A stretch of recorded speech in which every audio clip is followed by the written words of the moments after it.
What's going on, everybody? Welcome to this week's episode of the Reseller Greatness Podcast. We are officially over 1 year. You guys are stuck with me for the third week in a row. So far, the feedback from the previous two podcasts, when it was just me solo, just kind of speaking, has been pretty positive. So you guys seem to like it. So maybe I'll do it a little bit more. I do like, talking to other resellers. You guys know I love helping other resellers, helping people get through problems, pitfalls, walls inside of their business. However I absolutely can. So, sometimes I'll come to you solo, sometimes I'll come to you with some guests. But in any event, hopefully you guys are enjoying the podcast. We've been doing it for over a year. And, I just always want to be grateful and thankful to all of you guys out there that do take the time to listen to this. Hopefully you guys are getting some work done in the background while you are listening to it. So just shout out to everybody out there, and I do appreciate it. But today I just wanted to talk about reselling. And like when I say that, you go, what else is new? But I want to talk a little bit how reselling and eBay is not forever.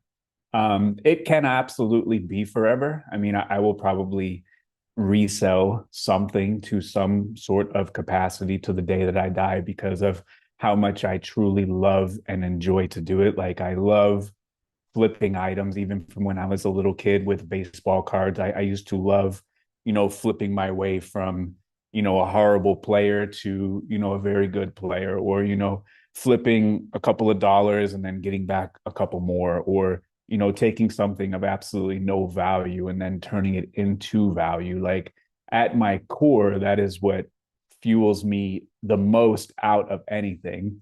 That in combination with I am very, very extremely competitive. Like I want to be the best. I want to be number one. So, just that passion and drive, like whatever I get involved with or gains my attention, like I have no control over. Like I want to do the absolute best that I absolutely can every single time.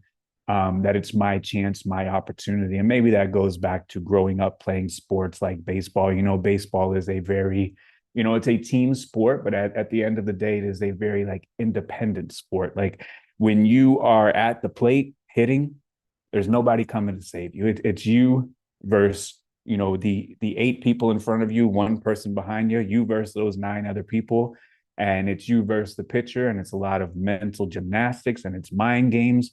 Where is my weakness, where is their strong point?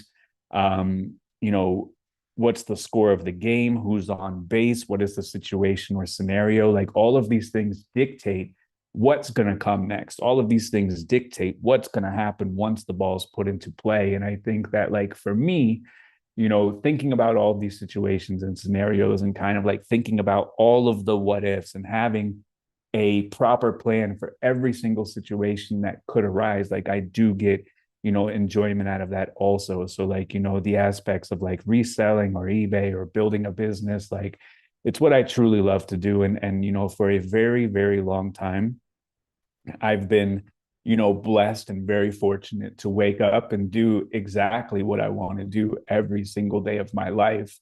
Be my own boss, my own self starter, responsible for, everything that comes in and everything that I put out, the master of my own domain. And that is something that reselling can afford us. So, as I said, times are changed for me. I'm not on the come up anymore like I once was for, the majority of my life. The majority of my life has been, the grind on the come up versus, the very fortunate life that, a lot of you guys do see out there. But, you know, for a large part, even of, I guess, like my social media, um, presence, I was always like the grind guy. Like on Instagram, it was the grind, like, that guy has this, but like he works this hard. And like, I get it, but like we have to go through a lot of that to get to the things that we want. And, I've talked about it a lot. Like my wife and I, when we first got together, we were working, doing our thing. She was going to school. I was working on eBay and my businesses. And, as things started pumping up, we made a plan to like really get after it until my son graduated high school, and then hopefully invest our money correctly, and have different kind of opportunities, and take it easy for the rest of our life, and take what I have coined, for a long time, a 50-year vacation, which is something that I've been talking about in some iteration on the very first podcast in 2017. Like, I kind of outlined what is happening today to a T, publicly on the podcast and every single week inside of the group. Like, inside of the group for the last 3 years, I've been telling people on certain milestones, things are going to happen, and, things are going to de-escalate. Some things are going to escalate, but by certain days, certain things will happen. And, fortunately, luckily, like, all of that stuff has come true. So I think that, with hard work, dedication, perseverance, tenacity, with planning and foresight, we can utilize eBay as a tremendous tool and vehicle to get us to the place that we want to go to, where maybe we don't have to grind it out forever for so long. And I grinded it out for a very long time. I went back and looked at a lot of my posts in the group from like 2019, and just about every single post in the group ended sometime between 12 midnight and 2 o'clock in the morning, where I said, I'm finished. I just listed my 120 for the day. And every single one of those posts said, I'm tired. And, after finishing at 2 o'clock in the morning, I would wake up again at 4 o'clock in the morning, and I would get after it, and I would go do it. And I did that for a very long time. But every single post said, I'm tired. And I was tired. And I would never and have never recommended, what I've done to anybody else out there. And like, ultimately, I'm not the boss of anybody. I don't ever tell people what to do. People ask me questions and I say what I would do. People ask me questions and I say what I would do in your situation. But like, I never, make official recommendations or speak with, ultimate ruling power. I'm not the boss of anybody. So, like I said, the majority of my life was, the come up stage. Like, I grew up with a single mom. I had a brother, younger brother. I was the oldest. We used to go to my dad's on the weekends. My mom was a waitress. She used to work two jobs. One was from 2 p.m. to 10 p.m. And then one was from 11 p.m. till 7 a.m. So she used to work from 2 to 10, leave that job, go to her second job, 11 to 7.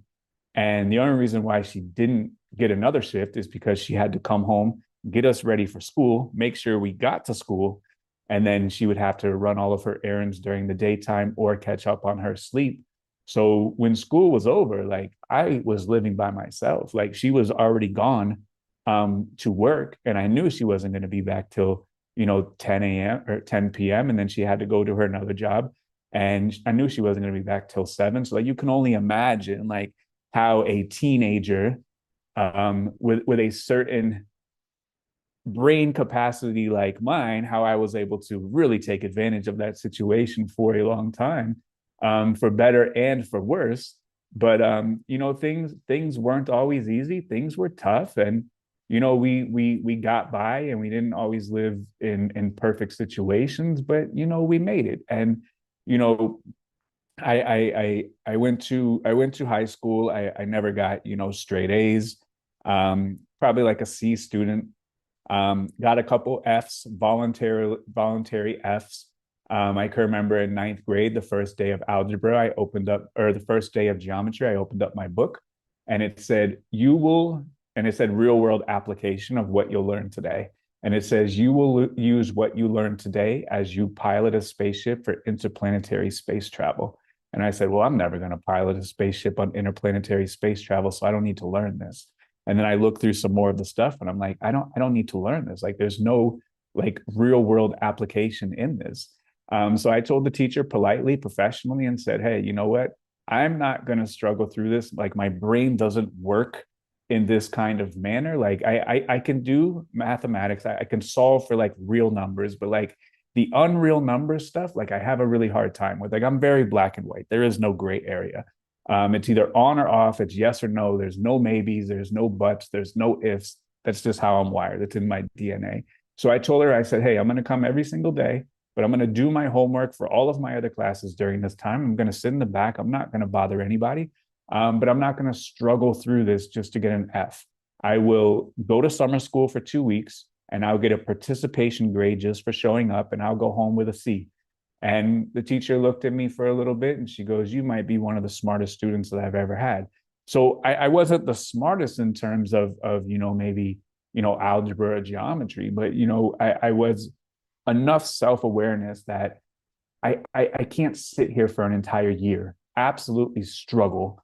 Because like I did fine in my other subjects, American history, no problem, science, no problem, all of that other stuff, no problem. But like the unrealness of some of the math stuff that like we have to learn, and by the way, we never have used since then. I really had a hard time with, I guess, like on a fundamental basis. Like, could I have learned and figured it out? Probably so. Like, can I do algebra today? Yes. But like back then, like I didn't understand or grasp the concept of doing something like that. So I sat in the back of the class, I got all my homework done, and I went to summer school and I collected a C.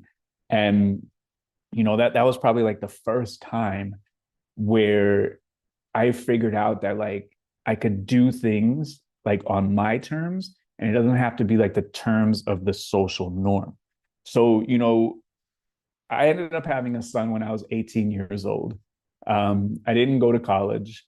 We couldn't afford college, and there was probably a bunch of grants out there, but this was like before the internet age. And, I had a mom who was a waitress. She didn't go to college. No one in my family went to college. So like before the internet, you couldn't just Google like, college scholarships or like tuition assistance. Like you couldn't Google it. Like you had to like actually figure it out. Maybe you had to go to the library and look in the Dewey Decimal System. I don't know. But for whatever reason, like it just didn't happen. I ended up having a son at 18 years old, and then I ended up getting a job at CVS. And, I started, regular hourly person, and worked my way up to photo lab supervisor and to a hefty hourly wage of $10 an hour. And I thought that I had truly made it at $10 an hour, because I can remember as a little kid, my dad used to pick us up on Fridays, and we would always go to 7-Eleven and get a Slurpee. We would always stop at Barnett Bank. And if you're old like me, you remember Barnett Bank. And they would give us two lollipops, one for me, one for my brother. And my dad's paycheck was always $400. So like he was making $10 an hour. And I remember that as a kid, like my dad was making $10 an hour. So like I made it, like I'm making $10 an hour. Like this is it. And then, I'm working. And as a photo lab supervisor, they had you doing 50 hours a week, $10 as an hourly. And then the other 10, I believe it's referred to as Chinese overtime, some kind of, insane mathematics where they find a way to screw you on your last 10 hours. But whatever, that's neither here nor there. I accepted the job. And I remember that my take home pay was $314 a week. $100 would go to child support. $100 would go to paying my bills.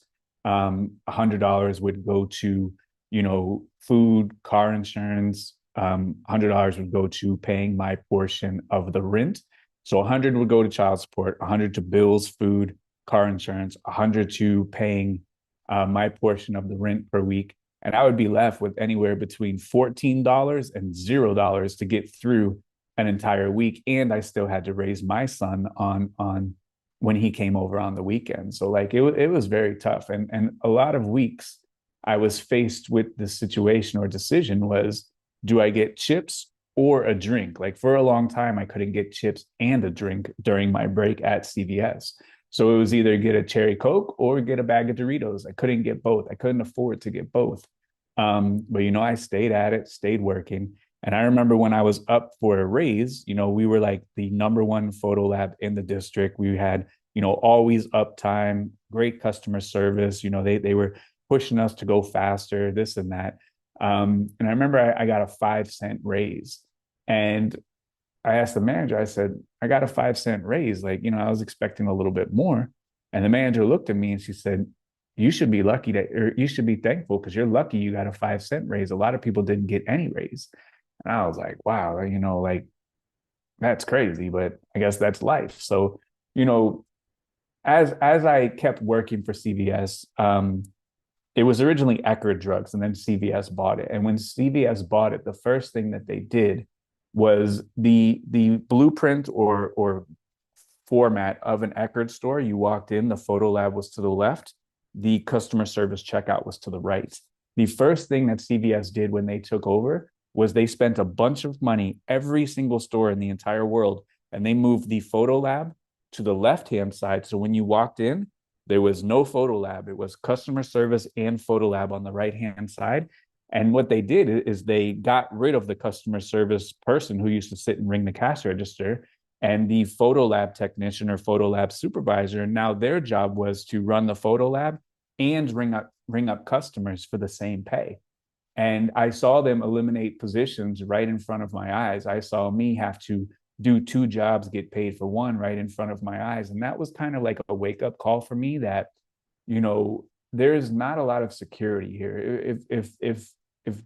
If they were able to eliminate my friend's position just like that, like maybe I'm next. So, you know, I started thinking like, what can I do for like a better job, a real job? Because like I didn't want to be a store manager because they used to always get harassed by the district manager. There was a lot of, you know, stress with them because they have to hit their goals. They got to be responsible for the money, hiring, firing, people don't show up, all that. So like I never wanted to do that because like the pay raise like wasn't even that much more. I think they were making like $12 an hour and I was making 10.05, and like I was out the door with no worries. So, you know, I settled on going to vocational school and getting a certificate for computer repair, the CompTIA A+ certificate. And what I did is I went to school Monday through Friday from 7 to 12. And then I used to work Monday through Friday, 12 to 10. So my teacher was, you know, gracious enough to let me off an hour early every single day with no penalty or punishment. So I used to go to school from 7 to 11. I was supposed to go till 12, 7 to 11, drive to work, and then I would work 12 to 10 Monday through Friday.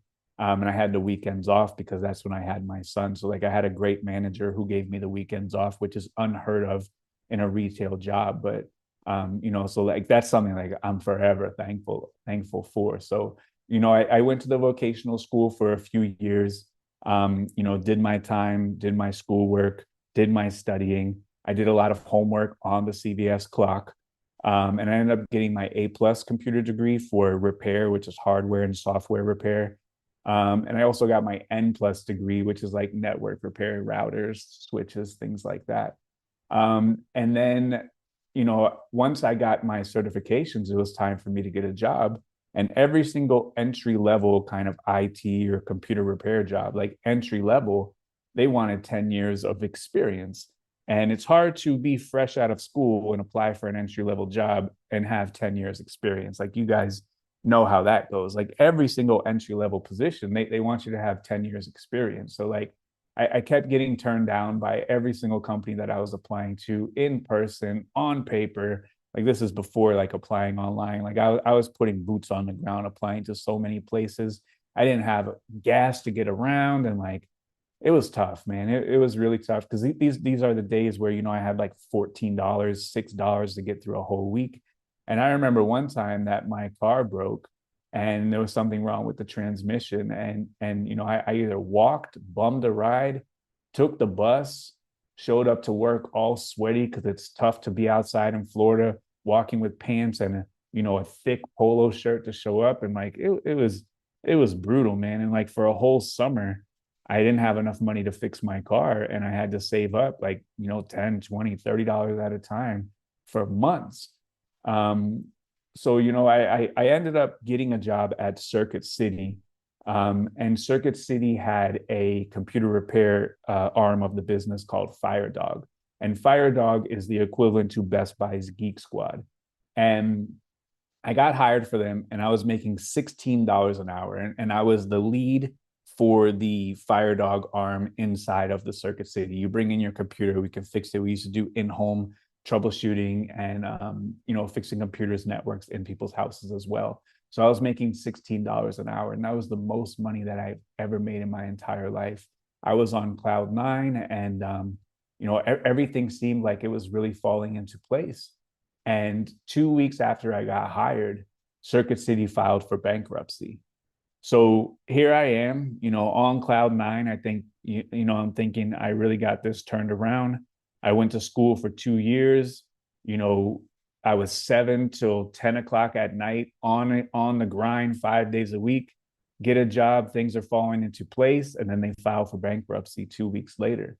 And the moment that they filed for bankruptcy, the store manager walked over and said, "Hey, I'm going to need you to stop fixing any computer that you're working on. Call all the customers and tell them that they need to come pick up their computers. We're no longer licensed or insured to continue working on the computers." And we had about 300 customers that had a computer in for repair at that time. So, I'm on the phone calling people. They're confused. This was 2008. So this is the peak of the housing crisis where they were giving out ninja loans, no income, no job, except, you could have no income and they'll accept you for $1 million house. This was 2008.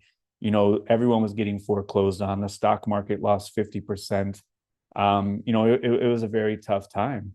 And that was for me like the first time I ever went through a recession or a slowdown.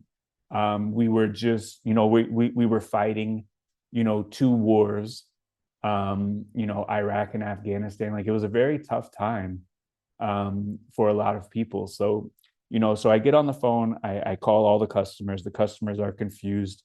I'm giving them their computers back and they're saying, "Well, where am I going to get my computer fixed?" And I'm like, "Well, Best Buy is across the street. Maybe you could try there." And they're like, "Oh no, I hate Best Buy. I'll never bring my computer there again, XYZ." And they would say, "Can you fix it?" And I was like, "Well, I guess I could. So like, here's my phone number." And I started doing a couple of jobs. And if you've ever been through liquidation, like liquidation at a major company is like a months long endeavor, where they kind of like slow roll and try to maximize all the money while trying to close up as quick as possible. So it's a very hectic, chaotic situation. So I started going out doing a couple jobs, and they were paying me like $50 an hour, $100 an hour. Like it was great. And then I got the bright idea to get some business cards printed up and stick my business card in every single laptop that was getting picked up. And kind of like my big break, and when I started my computer business, was we did a job inside of a retirement community down here. And if you're familiar with South Florida, like they have these whole communities that are, for senior citizens or 55 and up, or, so I did a job for a very nice lady. She was thrilled. I think it was something silly like how teach her how she can open up an email so she can see her grandkids. And you got to remember, this was 2008. Like it was very different times back then. So I did it, and she was thrilled. She was happy. And what she did was she put the business card for me in the clubhouse on the cork board. And my computer repair business blew up at that time because we were doing so many jobs inside of that retirement community, and the one across the street as the word spread, and the one across town, as this lady told another guy, so on and so forth. So I ended up having to hire a couple of people. And the only people that I knew that knew how to fix computers were people that I went to school with, and, just a couple months ago. So I ended up hiring three of my friends, and, we built out like a pretty good computer repair company. And at the time, like I thought like, hey, like this computer repair thing is it, like this is going to last forever. Like this is the golden goose. But, as I grew up, like I was 25 years old back then, I'm 40 now. As we look in hindsight, like back in the day, computers were so expensive where it was really worthwhile to pay a bunch of money to repair them. Where now computers, when they break, you throw them in the garbage. So, we used to do a lot of like data migration services where if someone dropped their laptop and the LCD broke, they had all their pictures of their kids on their computer. There was no like cloud storage, cloud computing. Everything was stored locally on your hard drive. So if your LCD broke, it would cost you $800 to get an LCD fixed in an $800 computer. So people would just buy a new computer, pay for the data migration service, which was a couple $100 because it took a long time, and then they would be on their way. So during the liquidation process was my first taste of selling on eBay. I don't know, I don't have any recollection of if I knew what eBay was before this time, but one of the guys that I worked with at CVS, his name was Conrado Guzman. So I have Conrado Guzman to thank for the entire eBay empire that I was able to build and, everything that I have today. And I remember during the liquidation process, the liquidator who became, our friend, because they were hanging out with us 7 days a week as we were doing all of the work. And in Circuit City, they used to have all the LCDs in the back corner, and they used to have a bunch of miscellaneous TV remotes that they couldn't match up with TVs, or they sold the TV as open box, couldn't find the remote, whatever reason. They had a tote of miscellaneous TV remotes, and the lady was like, "Just sell the whole tote for 20." And my friend Conrad was like, "Well, I'll buy it for 20." And he bought it for 20. And I was like, "Why did you buy all those remotes?" And he's like, "I could just sell them on eBay. Like, some of these remotes are going for $80, $60. And like, if you can get a brand new remote from a brand new TV, like, that's money." So, I said, "Really?" And he's like, "Yeah, whatever." Like, and whatever happened, I ended up going to his house, helping him list the remotes, taking pictures, doing the listings, and eventually doing the shipping. And then we ended up splitting the money. And that was my first taste of selling on eBay. It was on his account, and I was helping him out, and we were splitting the money. And after that, we started like buying stuff from Circuit City that we can put onto eBay because the liquidation prices were getting so cheap. So like, if they had a Sony Vaio computer that was missing a bunch of keys on the keyboard, the liquidator was like, "I'll sell it for $100." Because for whatever reason, in a retail environment, people love breaking off the keys of the computer. So it was very common. So we would buy a Sony Vaio computer, and we would list it, and it would sell for $500. And we were making some money. We were doing some splits, and then the store closed, and we kind of parted ways. And I was really, really focusing on my computer repair company. And a little bit after I started taking that on, after Circuit City closed, I was remembering back to us selling those broken computers. And I was like, if you have a broken computer and your bill is $400, maybe we can subsidize the bill, $100. You trade in your broken computer, and then maybe, I can sell that on eBay. You get a cheaper bill. You're not going to do anything with this computer. It's a paperweight at this point. Maybe that could be something that could work out. And I did that a couple times, and I called Conrad because I didn't have an eBay account. And we would sell the computers, and we would do a split. And then one day I had a T-Mobile Sidekick, and my T-Mobile Sidekick ended up breaking, and I didn't have enough money for a new T-Mobile Sidekick. So I went on to eBay to see how much they are, because I couldn't afford it at T-Mobile. It would have been several $100s to buy one outside of contract. That used to be a thing. To buy a phone outside of a new 2-year contract was ridiculous money. But if you signed under a 2-year contract, they would give you some sort of huge break or price savings. So I couldn't afford it at T-Mobile. So I went on eBay because I remembered eBay from our days with Conrad and things like this. And they were very expensive. They were like $75, $100. I'm like, man, I don't have $75 or $100. Like, I have a son, and like, I'm getting after it, and like, I don't have that kind of money. So I went on Craigslist, and I saw on Craigslist locally they were selling for $35. So I said, okay, let me buy one for 35. Let me see if I can put it onto eBay, and let me see if I can sell it for 75. Double my money. That way I get a free phone, and the one that I bought gets paid for. That was like my thinking or rationale. So I bought one on Craigslist for 35, sold it on eBay for 75 the same day. And in my mind, I doubled my money. I had no understanding or comprehension of the fees. So I said, wow, like, that worked. It worked in one day. So let me go out and get another one. I went out and got another one. It did the same thing.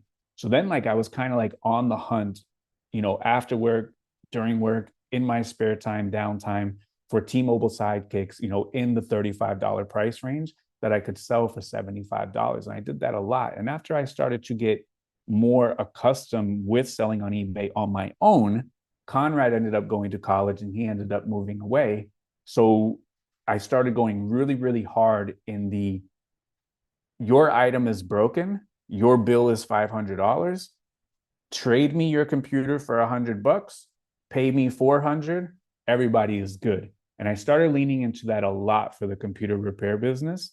And then we started doing, this was when like iPhone started coming out. So like people were breaking their iPhone, people were upgrading their phone. So like maybe they had a Nokia or like a flip phone, like those used to sell, like Motorola Razors, like those used to sell for big bucks on eBay.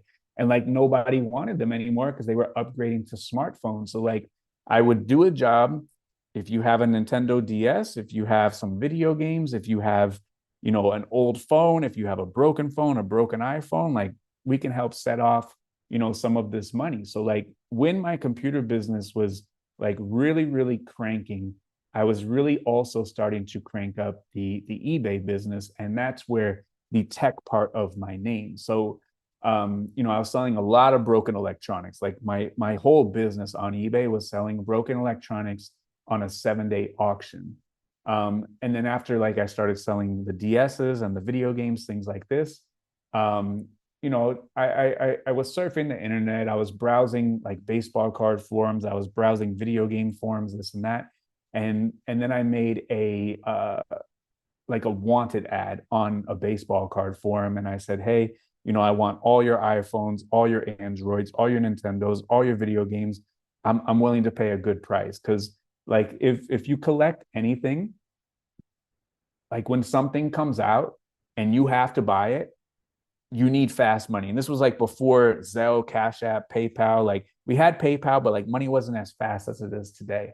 So like people would say, hey, I have an old BlackBerry, they sell for $60 on eBay. Would you give me, $20? And I'd be like, yeah, sure. Like fast money. Here you go. Here's $20 PayPal. And then they can, buy the personal card. Or can you do $30? Yeah, sure. I'll do it. I'll do it for 30. And like maybe I double my money. Maybe I make $20, but the items were selling very quickly. So, all of that stuff was working out. So I used to get a lot of electronics, a lot of inventory from online message boards back in the tech part of my eBay career. So, things were going good.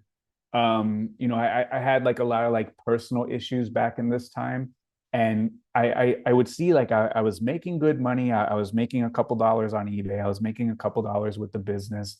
I was working with my friends, like things were pretty good, but like I had like some personal stuff that would like constantly set me back to zero all the time. Like I would make a couple $1,000, I'd get set back to zero. Make a couple $1,000, get set back to zero. So on one of these times where I got set back to zero, now we're talking, 3, 4, 5 years after I, 6, 7 years after I graduated high school, and I still had like my high school clothes.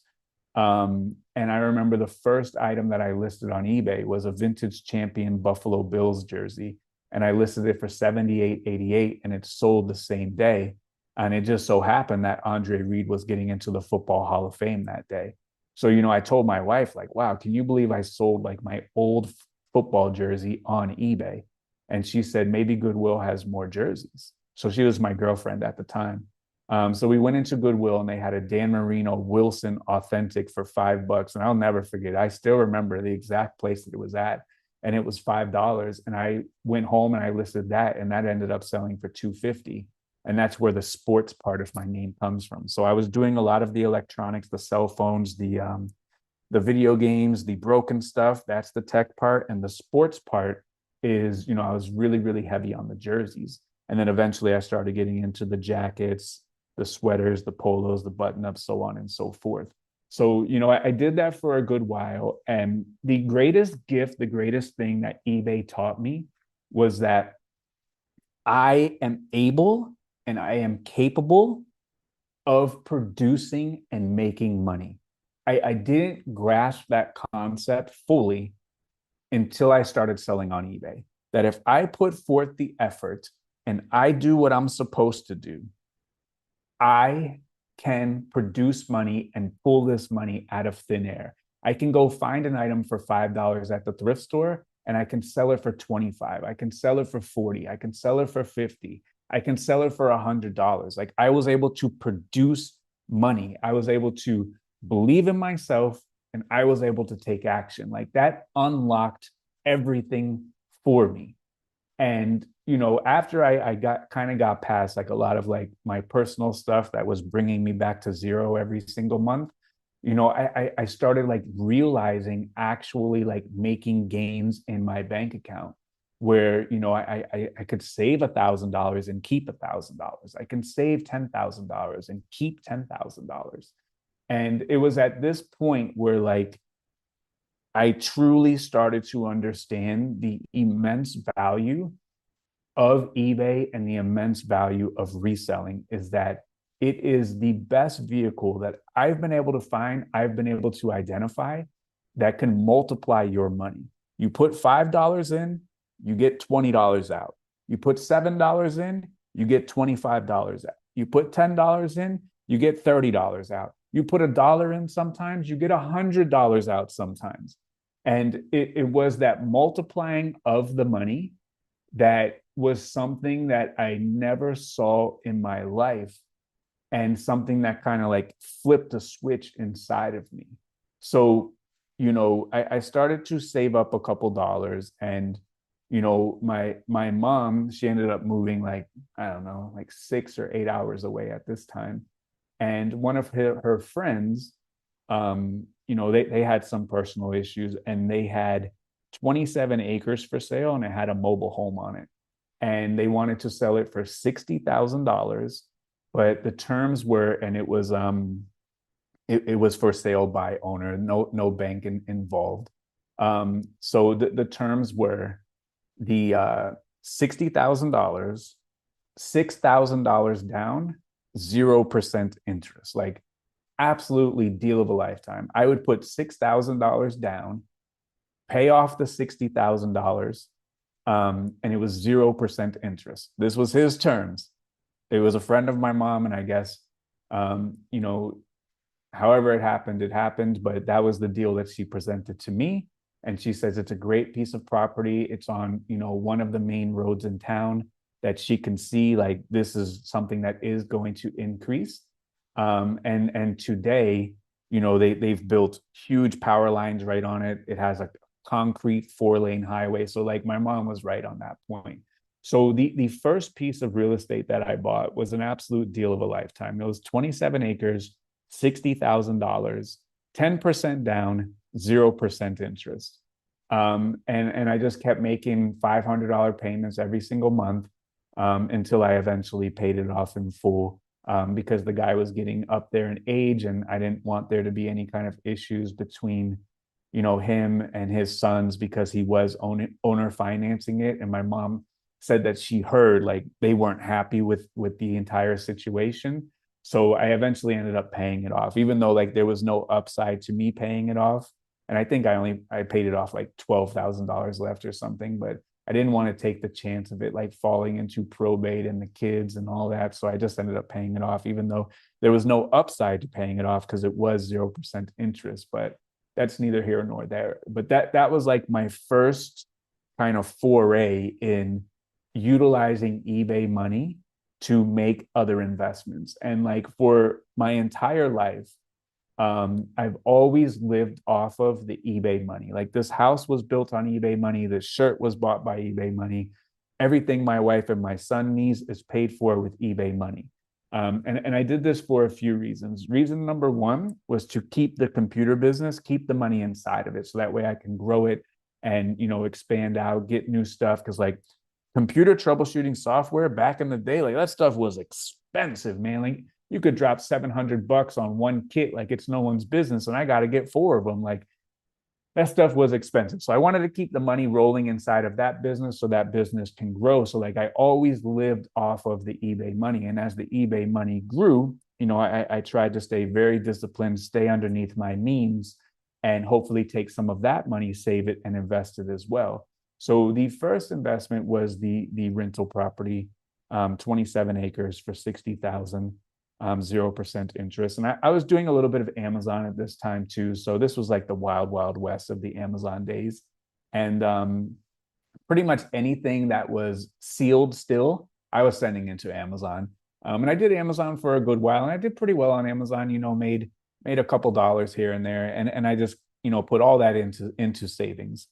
Still living off of the eBay money, and then I ended up meeting this guy at the flea market who worked his whole life in the landscape industry, and he had 10 plus years. He was around my age. He had 10 plus years experience, and he would always tell me how much money the boss is making, how easy the jobs are. Like you could do a landscape installation and the boss made $2,500 because like he knew the cost. He was the one, he was the jefe, he was the boss, he was the run getting all the materials, collecting the money. So like he knew the math, and he would always say like, man, like we should start a landscape company. And I was always wary about taking partners and things like this. So like I never wanted a partner.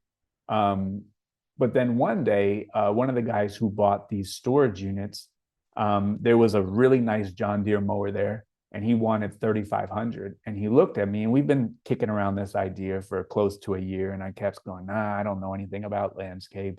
I don't want any partners, this and that. And he's like, hey, if you buy the mower and you pay me X dollars a week, I'll run it, and you just buy the equipment, and everything is happy. Because he was getting real upset with his boss, because he was asking for time off and his boss wouldn't let it. Like it was a whole thing, and his boss was treating him bad, stuff like that. So he was like, look, just pay me this amount of money per week, I'll run it, and then you get the equipment and you can be the owner. So I said, all right, I'll do that. So we ended up getting the John Deere. It was 3,500. We ended up getting a Ford Ranger for like $800 or $1,000. And we ended up getting a cheap trailer from Home Depot for like 700. And then we got a cheap weed eater, and like that was the beginning of the landscape company. And it was me and him, and we would go out there and we would cut yards, the two of us, and we would fail a bunch of times and get upset a bunch of times and look at each other a bunch of times and talk about how stupid this is that we've gotten ourselves in, over our head. We would knock on doors until 9 o'clock at night trying to sell a job. We would be ripping chainsaws and all kinds of stuff till 11 o'clock at night, until one of the neighbors called the cops on us. We were just hungry out there trying to make money, trying to make this thing work. And like for a very long time, I worked all day in the blazing sun, cutting grass, trimming, all of that kind of good stuff, getting upset, arguing with the guy I was working with because we had no idea what we were doing, and then knocking on doors until dark time. And then I would come home, work on my eBay business, list my items, wake up early and pack them, hit a thrift store during lunchtime, hit a thrift store on the way to an estimate, hit the flea market on the weekends. I would do that for a very long time. Was I doing 120 a day back then? No, I was doing like 30 a day, and then I built my business and I was doing 50 a day. So, everything kind of like worked out and kind of fell into place. And, while we were doing the landscape business, maybe we had around 100 houses. So like we had a very small crew. We had a bunch of yahoos at this point, because like we really didn't know what we were doing. We were hiring crazy people who we thought were great at the time, but like in retrospect, were not great. And I was using that money for the lawn business to keep buying new equipment. I was using eBay money to buy new equipment for the lawn company. And mowers are not cheap, chainsaws are not cheap, weed eaters are not cheap, blowers are not cheap. Like that stuff is not cheap. Like look up like a steel blower, like that stuff is not cheap. So like I was always constantly reinvesting, and we were doing good. Like the side jobs were paying good. We had 100 houses after a couple of years, and things were going good. And like once you get 100 houses, like you start getting like a lot of questions, like, hey, I need my trees trimmed, can you trim the trees? And I would be like, nope, we don't know how to do that. We're not licensed, we're not insured, we just cut grass. But I do know this guy named Matt. He could do it. He can come over here and give you a bid. And so Matt would go over there. Matt would charge him a couple $1,000s for like a 1 hour, 2 hour job, and he would go home, he'd collect the money. And industry standard is he was supposed to pay me 10%. But I would always have to chase him down for the money and harass him for the money, or the money's spent, or he's short, or this and that. And I got tired of like chasing him around. I got tired of throwing him easy deals for thousands of dollars. And I said, you know what? We need to learn how to cut trees. So we started out two Yahoos in a truck, with a pole saw and a little chainsaw, and we did a lot of jobs that we weren't supposed to do because they were way too difficult for us. In fact, one time we got ourselves in a precarious position where the guy's up the tree on a ladder and he made the wrong cut and the tree is about to fall on a house. So we tied it up with a rope. I'm sitting here holding the rope, fighting for my life. He cuts it. And like a bozo, I tied the rope around my arm because like this thing was real heavy. And as he cut it, I went up into the tree. So like it was good times, great times, but a lot of dangerous times. But we made it out to the other side, and we ended up getting licensed. We ended up getting insured, and ended up building a beautiful tree service, which now we have 300 yards. We have hundreds of clients for the tree service, residential and commercial. We do the hurricane cleanups when they are in our vicinity. We ended up getting a stump grinder, which makes a tremendous amount of money, but also costs a tremendous amount of money. And so like that tree service just kind of like fell into place because a few years prior that John Deere mower kind of fell into place at the flea market from a storage unit, and it was a good price. So shortly after that, the customers, they'll ask you all kinds of stuff like, do you know someone that does roofs? Well, no, but like, this guy over here, he does roofs. So like you're constantly like throwing people jobs here and there. And like, you're getting a bone thrown your way every now and then. But like customers would say, do you do sprinklers? And we're like, no, we don't do irrigation. And then we looked at each other one day and I'm like, hey, we got to get someone in here that knows irrigation. So we started doing sprinklers, and sprinklers are fantastic as well. Like to start a sprinkler business, you need a Ford Ranger that's like $1,000. You need some plastic milk crates, and you need to go to the irrigation store and just get some PVC, and you're in business. Like it's a very, very low cost business to start. So then after one job, my entire investment is paid off, and we're in the sprinkler business, and we already have a couple hundred houses, where it's no risk. I don't have to drum up business. I don't have to do a bunch of stuff. We already have a couple hundred houses on the route. I just have to let them know on the bill, right on there, hey, now we do sprinklers. And then the phone starts ringing, and you start rocking and rolling. And then eventually in my city, they're very, very strict on like pressure cleaning. So like people would call and say, hey, the city hit me. I need my roof pressure cleaned. Well, I got tired of telling people or tossing Jorge the job for pressure cleaning, chasing him down for my money. Where let me get a Ford Ranger, let me get a pressure cleaner for $2,500, and let's get on roofs and let's start pressure cleaning. And that's what we did too. So like you pay off that whole business in 3, 4, 5 jobs, and you're off to the races. And after I started thinking about these things, like all of these businesses are like very complementary. Like the grass is going to grow every single day. Every single person that has grass has trees. Like that works. Every single person that has grass probably has sprinklers. Like that worked.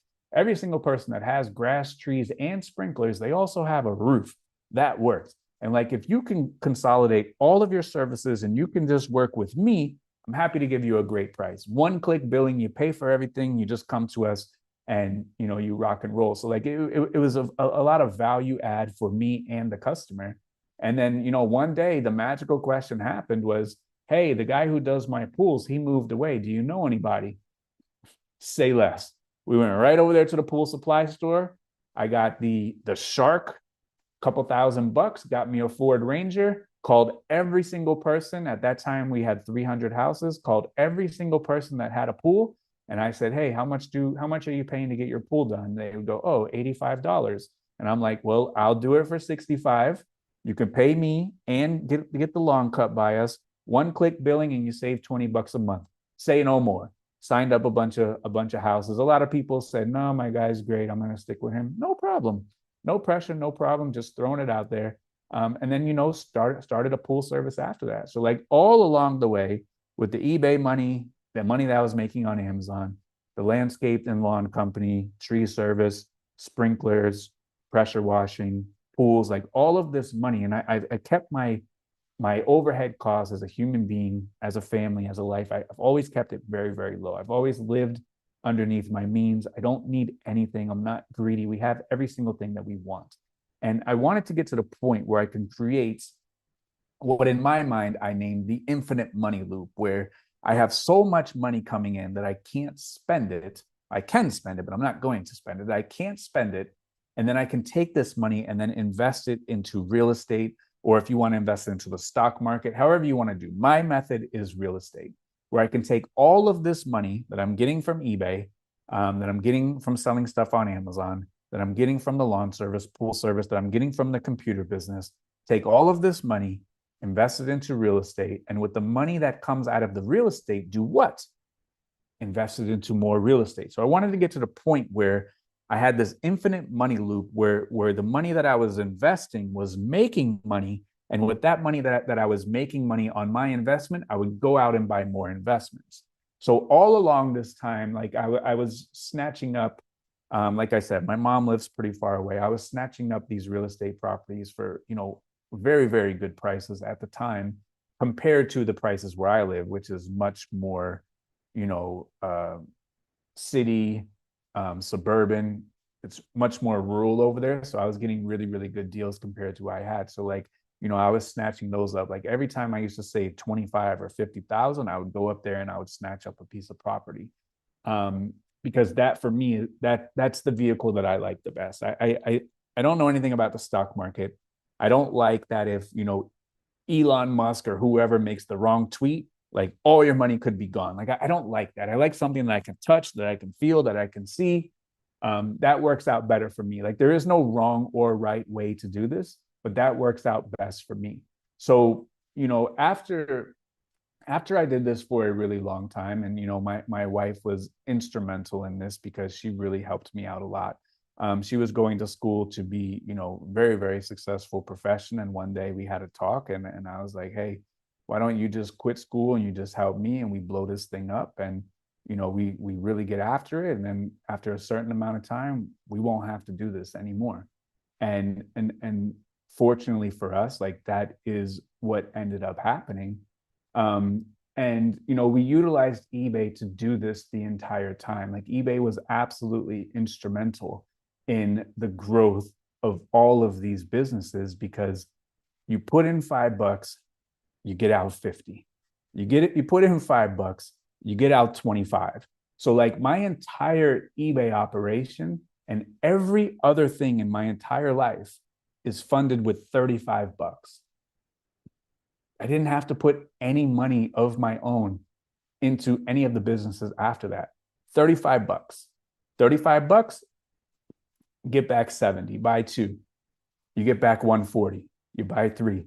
You get back 210. And I just kept doing that snowball over and over and over again. And that snowball carries over into, other things for other businesses and other things into other real estate where, now, I ended up having a brick and mortar store. The brick and mortar store was like a finger for the business of eBay selling clothing. So that's like another income stream. And then, as you guys know, I started getting into wholesale. And now we sell 4,000 pieces of clothing per day, about 500 hats per day. Like I'm just starting to get the hats off the ground. We sell a little bit of shoes per day. So like altogether, maybe around 5,000 pieces per day. And that's just a multiplication of money. Just buy the clothes, turn them over, get the money. Buy the clothes, turn them over, get the money. So, with all the income streams, computer repair, landscape, tree service, sprinklers, pools, pressure washing, the real estate stuff, the brick and mortar, eBay, even YouTube is a revenue stream. It makes a couple dollars. We have the Facebook group. It makes a couple dollars. Wholesale makes a couple dollars. Like all of this is just like an ultimate, unbelievable game that I have been able to realize, all thanks to the power of the flip, all thanks to the power of eBay. And, eBay doesn't have to be forever. We can work on eBay. We can utilize it for what it is. We can save our money. We could be smart with our money, and we can get in and we can get out and we can go do something else. So for the overwhelming majority of my life, as I said, I wasn't as fortunate as I am today. For 99% of my life, I worked sun up to sundown, 7 days a week, never took a day off, actively busting my back for the money, whether it was landscape and then coming home and do eBay, where it was when I took a step back from the landscape during around the COVID time. And it was really going kind of a little bit harder on eBay. It was still a lot of work. Like, you guys know how much work eBay is. And when I was doing 120 a day, it's work. When we were doing 250 a day, it's work. Like, it was still work. It was still backbreaking. It was still brutal. It was still 7 days a week. It was still all encompassing. But I knew that if I put in the time, believed in myself, doubled down on what was working, I knew I didn't have to do it forever. And I knew I wasn't going to have to work 20 hours a day forever. Did I have to do it back then?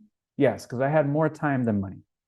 I needed to put in the time, build my proof of concept, start my business, excel in my business, make enough money to pay all of my bills, my family's bills, put a roof over our head, cars in the driveway, make enough money where I can invest it into something else that can make me money without me having to actively, physically do it 20 hours a day, 7 days a week. And for that, it's the brick and mortar store, it's the landscape services, it's the real estate. I have money in a CD now, which is like something new. Like, I didn't used to put money into things like that up until a couple of years ago because I wasn't educated enough in it. Like, I didn't understand that the reason why like rich people are rich is because they let their money work for them. And like for me, for 99% of my life, I was taking my time and working for the money. So now, like the wholesale thing is me letting my money work. That's me letting my money work. I buy good items. I don't need all the money. I don't need to do the listing. I don't need to do the photographing. I put them in a pallet and then I ship them off somewhere else. That's me letting my money work for me, because I could be at Disney World. I could be in California where we were for 3 weeks. I could be in New York where I was for a month, and the pallets are still going to get shipped out. It's not like eBay. I don't have to do my photos. I don't have to do my listings. I don't have to ship on time. If the person who's supposed to ship the pallets out, if their car breaks down tomorrow, we'll just ship the pallets tomorrow, and that's okay. So like I had to figure out a way. And as I said earlier, like I was always known as like the grind guy. And I was on the grind. There's no two ways about it. I never missed anything from my son or my family. I had work-life balance, but when it was time to get after it, I was getting after it because I had a humongous why. I had an ultimate plan. And the ultimate plan was for us to get after it, for us to make the sacrifices. And someone on the live on Wednesday asked a couple of weeks ago, and they asked my wife, how did you guys do it for so long at such a high level? Do you have any advice? Because like I'm struggling with this with my spouse. And my wife said to have a plan and be a team player. And that's what it is. Like my wife and I are an absolute uniform team on all fronts, where she trusts me wholeheartedly that, you know, if I come up with a plan and say, hey, I think this is going to work, she's no questions asked, all in, full support. And she will be there every single step of the way while we make this happen, and why we chase the ultimate goal. So, you know, I came to her one day with a ridiculous, crazy plan and said, hey, never mind that you're like real close to finishing this, and, you know, never mind all of that, but like, I think I've got something figured out here with this eBay thing. I think I've got something figured out with these other aspects in life, you know, but I need help now. Like there's a lot of billing that comes. There's a lot of like licenses, fines, penalties, fees. Like there's a lot. Like there's a lot. Like I have to be focused 100% of my attention on waking up in the morning and getting after and making the money. That's what I need to be focused on. Me figuring out how to get this license or pay this tax or pay this fine fee or penalty or renewal, that's not making me money. That costs me money, because while I'm sitting down here doing all of this or handling billing, making sure 300 yards have paid, or paying a bunch of people, it's not making me money. I need to put my boots on the ground and I need to get after it and I need to make money. And that is the position that my wife has played the entire time, was that she has allowed me to 100% of my focus is set on getting after and making the money. Everything in the world outside of getting after and making the money, that's her world. If something needs to be paid, if something needs to be ordered, if something needs to be done, if a phone call, if you got to sit on hold for 45 minutes, that's her part of the gig. My part of the gig, getting after it, producing dollar bills, producing profit, producing revenue, producing income. That's my part of the gig. So I think that, utilizing eBay helped me understand what I was truly chasing. And what I was truly chasing is the freedoms, the options, and the opportunities. I wanted the freedom to wake up and do whatever I wanted to do. I like to wake up and I like to get after it. I don't get after it for the money. I just like to get after it. That's just how I'm wired. That's what I love to do. I still like going to the flea markets on the weekends before the sun comes up, finding cool stuff, making videos for you guys and helping you guys. That's what I like to do. If I didn't like to do it, I wouldn't do it. I still like answering hundreds of DMs on Instagram for all of you folks out there. And if you've ever had a question answered for me on the DM, drop it in the comment. I answer every single question that comes through. I enjoy doing that. I like doing that. I want to be there for everybody, because there was a lot of times in my life where I needed somebody and nobody was there.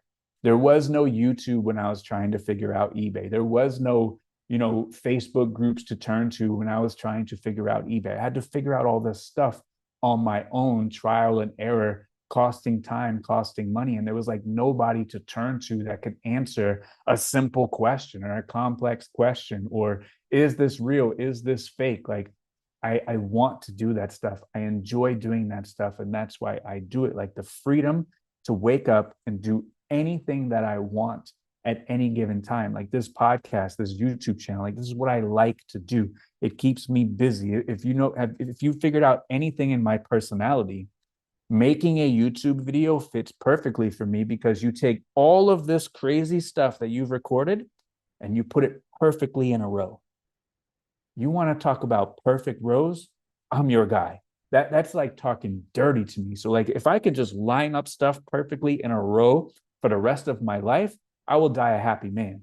So like, these kind of things, like this is what gets me excited, and this is what I'm built for. So like, I enjoy doing the YouTube because I enjoy helping the people. I enjoy answering questions on Wednesdays on the lives because I enjoy helping people. I enjoy answering questions on Instagram. I enjoy helping people. I enjoy answering every single question in the Facebook group because I enjoy helping people. And it's my way of, giving back to eBay and reselling because of what eBay and reselling has provided to me. So like I said, I was always in search for freedom, options, and opportunities. So the freedom to do whatever I wanted to. The option is, like, if something does come up, I get to decide what I'm going to do. So if my son had a baseball game, I never had to miss a single one. eBay could wait. I can get back to it after that. If my son had an assembly at 10 a.m., y'all need to wait. I'm going to come back over here and after the assembly, but I'm going to be here for the assembly. If my son is giving a speech in school, or he's on the honor roll, or he gets sick, or he breaks his arm at school, no problem. I don't have to ask a manager or beg a manager for time off or switch my schedule with someone else and ever miss anything. Like, eBay gives us that option to pick and choose what our schedule is going to be. And the opportunities is monetarily. Like, if something, an investment comes up, due to the previous work that has been done on eBay, it allows me to have the money to take advantage of that opportunity. Like I don't have to say, well, that ain't for me because like I don't have the money. Like eBay constantly generated money every single morning when I woke up. My phone was full of sales and I had made money when I was asleep. Like it's the ultimate gift. And I think when we look at eBay and kind of like the moral to the story to bring this all back home is that it doesn't have to be forever. Like you can do it forever, and I'll do eBay in some sort of capacity probably forever because like I love eBay. I'm thankful for eBay, and like I still feel like I owe it to eBay, and I'm like a very loyal person, and like I don't want to owe anything to anybody. But like with the amount of stuff that eBay, and when I say eBay, I mean like reselling. I don't care where you sell. You can sell on Poshmark, you can sell on Macar. I don't care with what eBay has given to me, what reselling has given to me, I will forever be indebted to it.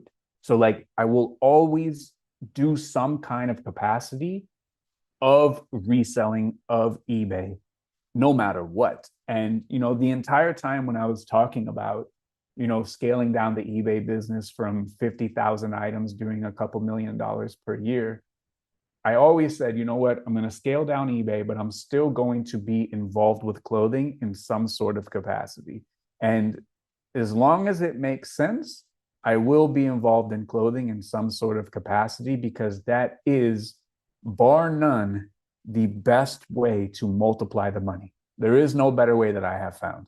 I have real estate, I have businesses, I have it all. There is not a better way in the world to multiply your money than finding your widget, and my widget is clothing, and multiplying the money. There is no better way. And for a long time inside of my eBay business, I was the most valuable asset to it. And me sitting my butt in the chair was the most valuable asset that my eBay business had. Once I built out the network of the people that bring in the clothing that have been trained and know the exact items that we're looking for that are good eBayable items that are a good sell through with good profit, that became the most valuable asset for my business. It was no longer me sitting my butt in the chair grinding out listings. That used to be the most valuable part of my business, but now it's the unlimited access to inventory that became the most valuable part of my business. And since it is unlimited, like I can get thousands of pieces per day, can make more money letting my money go to work. So on eBay, I sold 250 to 300 items every single day, made anywhere between $15, $20 profit on that. There was never a day on eBay where I sold 500 items, 1,000 items, 2,000 items. Never happened. Even though I had the best listings with the best title, with the most enticing offer, most popular products, the largest store listed every single day, didn't matter. I'm never going to sell 1,000 items. Always sold between 250 and 300. Now I sell 4,000 pieces a day. And even though I make less per piece, even if I only made $1, I make 4,000 bucks. Even if I only made two, I make 8,000 bucks. If I make more than that, the money starts getting ridiculous. And it can only scale up from there as the inventory becomes more frequent and more available, and as the customer and clientele becomes more frequent and more available. But it's always a slow growth. It's always, a long horizon. And every time that you do reach a goal, we have to move the goalpost back and we have to give ourselves another bigger, better challenge. And I think ultimately, like the good goalpost that I'm aiming for right now is hopefully maybe one day try to get up to 25,000 pieces per day and, really, really disrupt an industry that, not many people have tried to do what I'm trying to do. In fact, I don't know if anybody else is trying to do it the same way that I am. And if I can get to 25,000 pieces a day, like we're really talking after that, and we'll have something really substantial. So, will that happen today, tomorrow, or the next day? Maybe not. Will that ever happen? Maybe not. But maybe it'll happen down the line. So it's all just a challenge, all just growth, all just keeps me entertained and, involved and having fun. And that's all I'm looking for these days. I'm looking for entertainment. I'm looking to be involved. I'm looking to have fun. I'm looking to do things that I like to do. And reselling checks all of those boxes for me. So like, I always knew eBay at the maximum capacity, it wasn't going to be like that forever. I had a goal to be the best on the platform, met the goal. And after that, I needed to figure out the next thing. So once I figure out how to do it the best, once I figure out to be the best, I fall out of love with it very quickly fall out of love with it. And I got to figure out something more challenging to do. So even the wholesale thing, like the wholesale thing might not be forever. Maybe something happens with eBay or AI or platforms or a new law or rule, and that's it. So with everything, you have to get in and you have to get out. And everyone needs to set that timeline for them. You could resell forever to any kind of extent, but I think the best usage of selling on eBay, there's a couple best usage. One is if you don't want to work for anybody and you want to be, a lister that can make enough to pay their bills and you don't have to answer to anybody, I think reselling can be a great thing. If you can utilize eBay to put your money in, get more money out, be disciplined with your spending, your personal overhead, your business overhead, with your savings, and invest that money into other assets, into other money generating, revenue generating endeavors, that's been the best thing for me personally. And it's tough. You have to take your lumps. You have to do a lot of studying.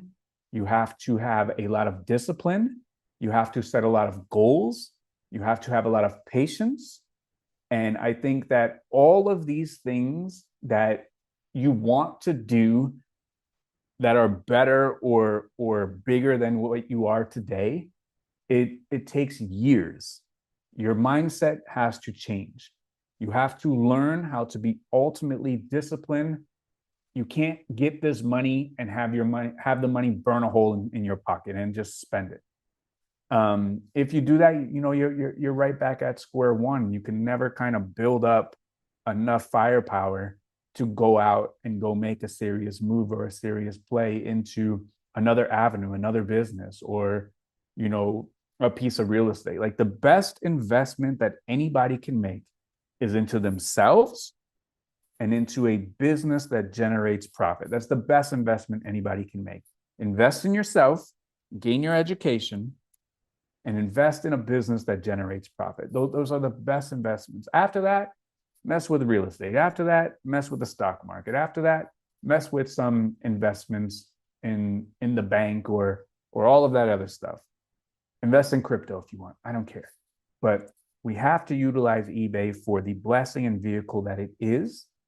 And I think that we have to understand that everything in life is on a timeline. Like if you think back in time, there were times where someone has come into your life, whether it's a partner or a friend, and you were all about them every single day. Like there's been friends in my life where I hung out with them for months or years at a time, and then just like that's it. You kind of like just for whatever reason grow apart, go your separate ways, and that's how life is. Like we all have seasons in life, and like for me, eBay was a season that I could use. It was the best way that I had figured out to put $5 in and get 25 out. It was the best way that I could figure out to multiply the money until I got smarter, gained more experience, and figured out a better way utilizing the same widget or vehicle to multiply the money. But at the time,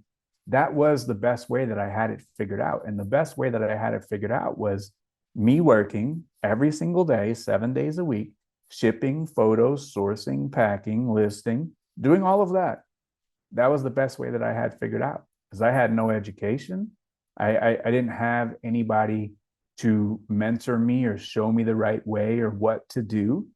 It was just between me, myself, and eBay. And the battle between me and eBay was never like a tumultuous one. A lot of the battles are always between, me and us. Like me and myself was always like the the strongest battle to get this done when I don't want to get it done, to be smart when I don't want to be so smart, to be disciplined when I don't want to be so disciplined.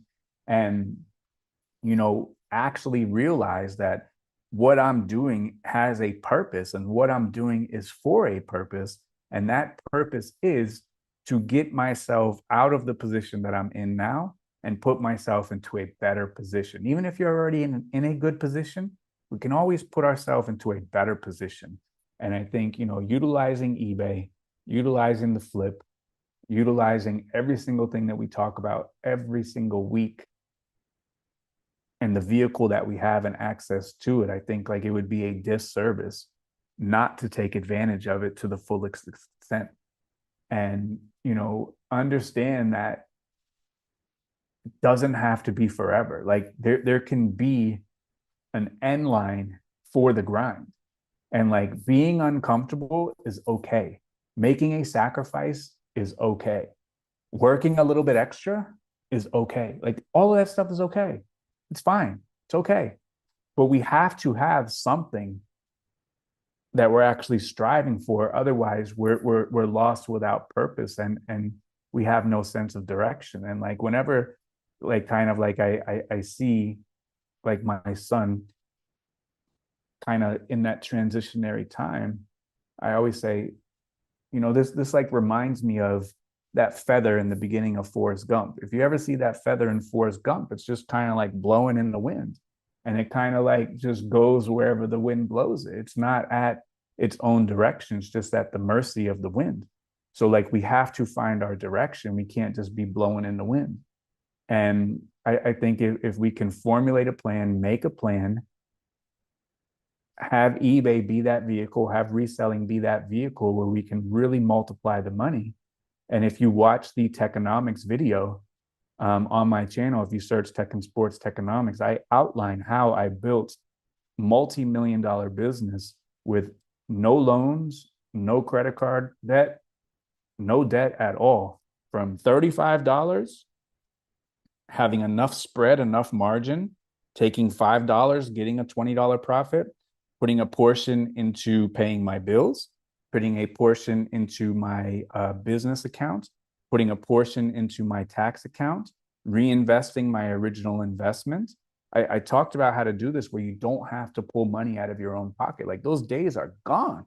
Those days are long gone.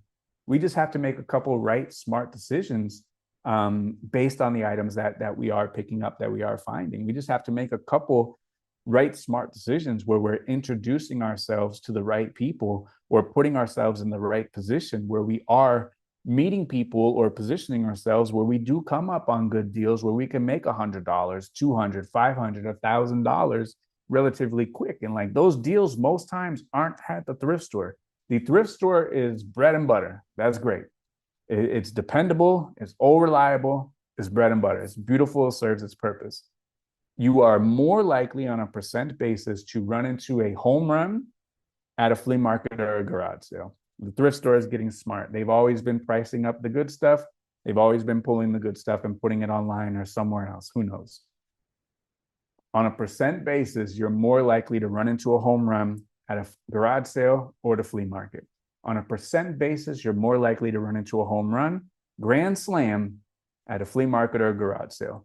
On a percent basis, you are more likely to run into a life-changing, business-changing deal at the flea market or at the garage sale.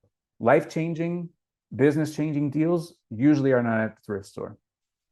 Grand slams where you make a boatload of money are usually not at the thrift store. The thrift store is reliable, old faithful, serves its purpose, your bread and butter, find good items every now and then, but for the most part, everything's kind of like in that median range, which is fine. But I think we need to put ourselves into the position where we are finding or getting access to or being privy to those kind of life altering, business altering deals where we put a couple dollars down and it can return a couple more dollars very quickly. And I didn't start doing reselling with a lot of money. I didn't have a lot to begin with, but how I built up my bankroll was buying PlayStation 2 controllers and I would buy them for $2 each. I would sell them for $5.88. I'd probably get back $4.50. So I made $2.50 profit, but they would sell constantly. So I would find five, all five would sell on Saturday. I'd go back and find 10 more, all 10 would sell Sunday. And then I'd had 15 sales of just PlayStation 2 controllers. And I did the same thing for several months until I built up a couple $100 and came up on one of those deals that totally changed the trajectory of my business. And it was snapback hats, vintage ones, for as long as you can see. Scripps, Splash, Shark Tooth, which at the time, I knew nothing about. But they were $5 each, and I was putting them up on eBay, and they were selling faster than I can even list them.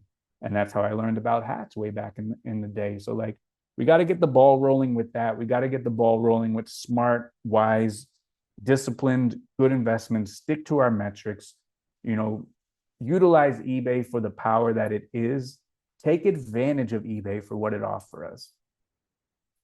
Not taking advantage of eBay for what it can do for us is doing a total disservice for us, our family, and our business.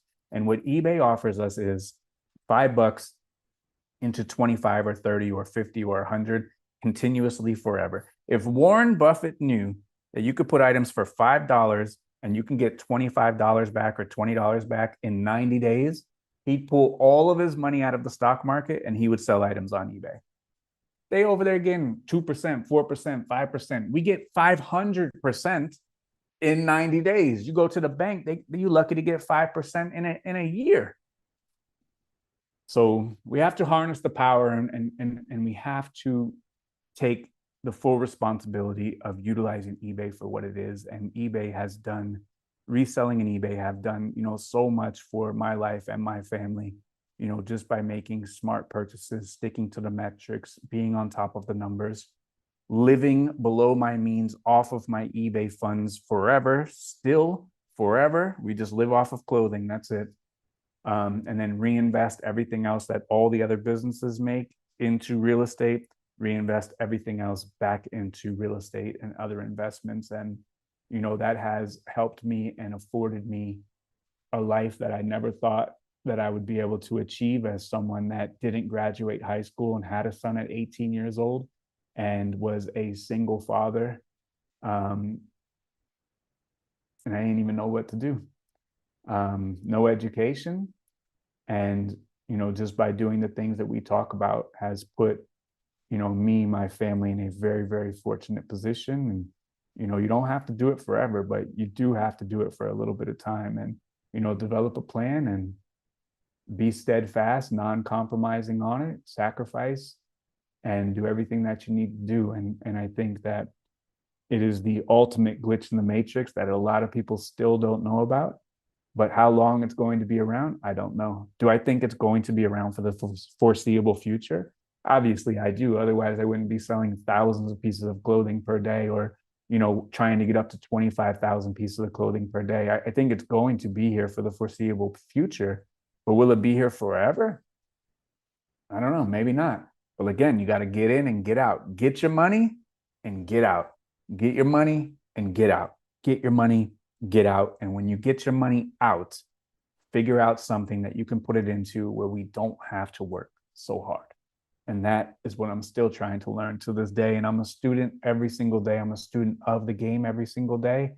But my New Year's resolution, and if you're in the group, my New Year's resolution 3 years ago was stop talking to suckers. That was my New Year's resolution 3 years ago. So just waste your time. My New Year's resolution 2 years ago was to make no active income. I don't want to work for any money. I want the money that I work for to be zero. That was my New Year's resolution 2 years ago. And I've been studying it for many years, trying to get it figured out. And, once I got to a certain level and a certain position, it's time for the money to go to work for me. And that's what I'm going to work on for here on out. So I hope this message down, memory lane and, how I was able to utilize eBay money personally to live, utilize eBay money to continuously build the bankroll, utilize eBay money to start other businesses, utilize eBay money to grow other businesses, absolutely getting after it every single day, developing and having a plan. And you people in the group can post it below. I've been talking about this plan for years. Having a plan, developing a plan, putting yourself in the position, letting our money work for us so, we don't have to work so hard. So I appreciate everybody for hanging out with us this week. I hope you enjoyed the conversation. I just want to make the most educational and informative videos that I absolutely can. Thank you, everybody. As always, be great. Thank you.